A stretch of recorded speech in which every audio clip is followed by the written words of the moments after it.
എനിക്ക് ആ ബില്ല് അവർ provisional bill 10 ലക്ഷം രൂപ കുറച്ച് തന്നു. അങ്ങനെ 24 ലക്ഷം എന്നുള്ളത് 14 ലക്ഷമാക്കി മാറി. 14 ലക്ഷം രൂപയാണെങ്കിൽ പോലും എനിക്ക് എടുക്കാനില്ല. ഞാൻ ഈ സമയത്ത് ഞാൻ ബോധം കെട്ട് കിടക്കുകയാണ്. എനിക്ക് ബോധമൊന്നുമില്ല കേട്ടോ.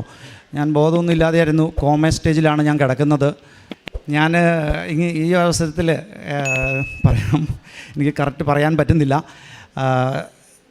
ബോധം കെട്ട് ഞാൻ കിടക്കുന്ന സമയത്ത് ഹോസ്പിറ്റലിൽ എന്നെ കൊണ്ടുചെല്ലുമ്പോൾ അവരെന്നെ ഒരു ശവമാണ് വരുന്നത് എന്ന് പറഞ്ഞിട്ട് അവരുടെ ഇതെല്ലാം തൂത്ത് മാറ്റി, നല്ല ബെഡ്ഷീറ്റൊക്കെ മാറ്റി. എന്ന് വെച്ചാൽ മൊത്തം ബ്ലഡിൽ കുളിച്ചാണ്, എൻ്റെ കണ്ണൊക്കെ പുറത്താണ്.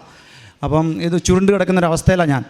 അപ്പോൾ അവരെന്നെ അവിടെ അവിടെ ആ ബെഡ്ഷീറ്റെല്ലാം മാറ്റിയിട്ട് അവരെന്നെ അവിടെ കിടത്തുക, ശവമാണെന്നും പറഞ്ഞിട്ട്.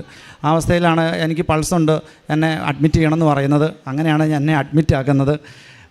എൻ്റെ ആ സിസ്റ്റർ വകയെ എനിക്ക് 14 ലക്ഷം രൂപയാക്കി കുറച്ച് തന്നു. ഈ 14 ലക്ഷം രൂപയും കൊടുക്കാൻ എൻ്റെ കയ്യിലില്ല. അപ്പം പെങ്ങൾ ഇവിടെ പ്രാർത്ഥിക്കുന്നുണ്ട്. അന്നേരം ഒരു അച്ഛൻ എന്നെ കാണാനായിട്ട് ICUലേക്ക് കടന്നു വരിക. അച്ഛൻ എൻ്റെ അടുത്ത് വന്നിട്ട് എന്നോട് അടുത്ത് എൻ്റെ തോളത്തട്ടിട്ട് എന്നോട് പറയുക, നീ രക്ഷപ്പെട്ടിരിക്കുന്നു എന്ന് പറഞ്ഞു. അപ്പം രക്ഷപ്പെട്ടിരിക്കുന്നു എന്ന് പറഞ്ഞപ്പോൾ അത് കേട്ടാണ് ഞാൻ ബോധം തെളിയുന്നത്. ബോധം തെളിഞ്ഞ് കഴിഞ്ഞപ്പോൾ എനിക്ക് ഞാൻ കൈയൊക്കെ ചലിപ്പിച്ച് നോക്കി, എനിക്ക് അനക്കാൻ പറ്റുന്നില്ല. അപ്പോൾ ഞാൻ പറഞ്ഞു എനിക്കൊരു പേപ്പറും പേനയും വേണം. ആ പേപ്പറും പേനയും കൊണ്ടുവന്ന് തന്നു നേഴ്സ്. ആ പേപ്പറിൽ ഇങ്ങനെ ഞാൻ എഴുതി, എൻ്റെ കുറച്ച് സമ്പാദ്യങ്ങളൊക്കെ ഉള്ളത് എഴുതി. കുറച്ച് ഹെൽത്ത് ഇൻഷുറൻസും കാര്യങ്ങളൊക്കെ ഉണ്ടായിരുന്നു. 8 ലക്ഷം രൂപയുടെ ഹെൽത്ത് ഇൻഷുറൻസ് ഉണ്ടായിരുന്നു. അതൊക്കെ എഴുതി വെച്ചു. അപ്പം ഇത് കണ്ട ഡോക്ടർമാർ എന്നെ 2 ആഴ്ച ഓൾറെഡി സ്കാൻ ചെയ്ത് കഴിഞ്ഞു. അവരുടെ വിചാരം എൻ്റെ തലയ്ക്ക് എന്തെങ്കിലും പറ്റിയിട്ടുണ്ട്. ഇത്രയും തലയെല്ലാം പൊട്ടിത്തകർന്ന ഒരാൾക്ക് ബ്രെയിനിന് എന്തെങ്കിലും പറ്റിയിട്ടുണ്ടാവും.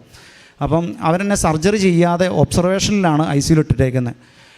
അവരുടെ നിഗമനം അവർക്കും തെറ്റാൻ പാടില്ലല്ലോ.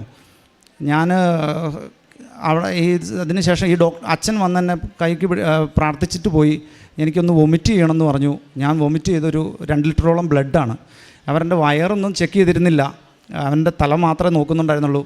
Wire scan ചെയ്തിട്ടുണ്ടായിരുന്നില്ല. അപ്പോൾ വയറിൽ നിന്ന് ഒരുപാട് ബ്ലഡ്, ഞാൻ ഈ പൊട്ടിയാകുന്നത് കൊണ്ട് എൻ്റെ ബ്ലഡ് മുഴുവൻ കുടിച്ചുകൊണ്ടിരിക്കുകയായിരുന്നു.